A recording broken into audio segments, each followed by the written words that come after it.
Any human being, belonging to any caste, creed or color, all that we insist is that his head must be on his shoulders and not under his arm. He must be a living creature.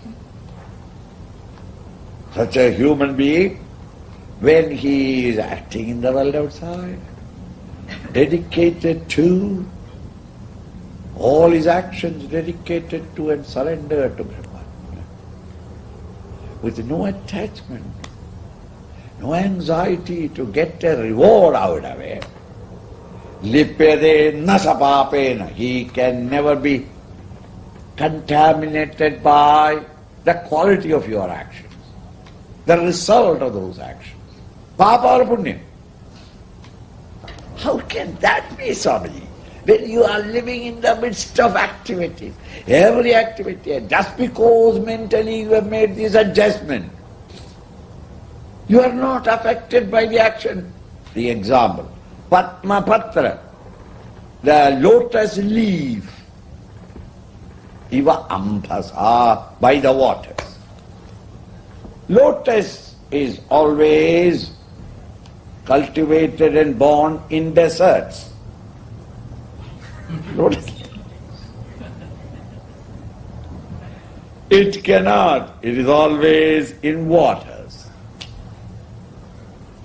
In that slimy, muddy bottom of the tanks, the root, piece of root you put in, it grows and then slowly the stem comes up. 2 or 3 big leaves all around and the flower bud and the flower opens up. The lotus leaf. The lotus leaf was born in water, existing in water, all the time in the water, dies only in water, and yet that leaf never gets wet. The water may fall on the top of the leaf, next breeze, it rolls away. It never gets wet. In the same way, a personality or a man who has got this wisdom, even though he is engaged himself in, from our standpoint, he is engaged in activities in the world outside.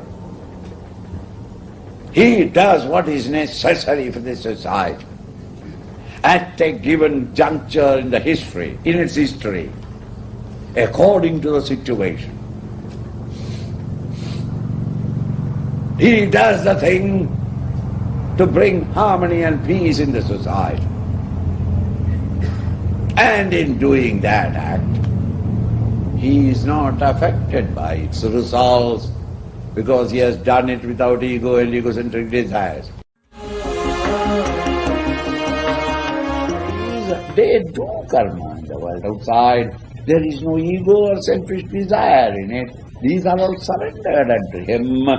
Sangham tektva, without sangha, without attachment, without, and their desires. Without these two, rising above these two, they act on the world outside. Why? What are they going to gain? They are not trying to gain anything from the outer world, because then there will be selfish desire. There is no desire also. Then what do? Why do they act? Atma Shuddhaye, for purifying their mind and intellect, to making the mind released from all the inhibitions from the past, for cleansing their heart, making the mind quiet, fit for subtler and higher meditation, contemplation. They continue pursuing this path.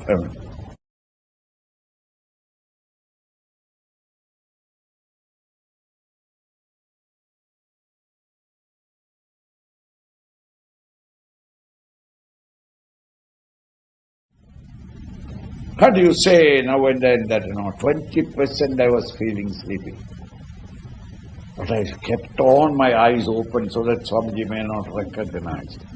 I hope he did not see me. 40% I was sleeping. 80% I was sleeping. It is then that the telephone call came. Oh, I didn't want to get up at 80% of sleep, 90%. It is the 99% sleeping that the wife asks you some question, very urgent question. When are you getting up tomorrow? And I am sleeping. You understand? Some empty question. Oh, you get. And when you say 98% of sleeping, meaning the joy of sleep start coming to you the moment you quieten the mind. Quieter the mind, deeper the experience of sleep.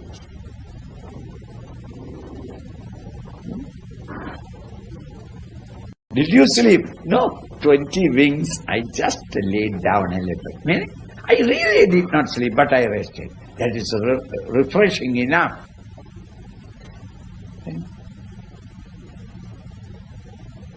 In the same way, to the extent the mind and intellect is purified, Shuddha Antakarana, the pure heart, has a bubbling of joy and bliss and peace, which is not because of anything in the world outside. It is the very nature of the divine. Naistiki Phalam Dakwa Shanti Mapnoli Naistiki Ayukta, one who has not integrated the mind and intellect together. Why? Kamakarena, because of his desire. Desire for what? Bhale Sakta. He is extremely attached to the bhala, the result of action. He wants to get that joy by hugging the sense object. Therefore he is working. And that desire, when it is there, the mind and intellect is disintegrated. Ayukta Kamakarena, because of the kama. Bhale Sakta, he becomes extremely attached to, looking forward to at all times, what is that he is going to gain out of the world outside. Nibadhyare, he becomes bound by the karma, conditioned by the karma. Vasanas are increased in his personality because he is functioning with ego and egocentric desire. The earlier one is one who has surrendered both the ego and egocentric desires at the altar of the divine, and when he acts on the world outside, he becomes more and more, the mind becomes more and more pure. Purer the mind, the greater the amount of your perception and experience of the Shanti, the peace, which is the nature of the reality. While those who are functioning with the desire, attached to the result of his action, his mind is always in a state of flux, and therefore he knows no Shanti, no mental peace at all. He may have possession, but no mental peace at all.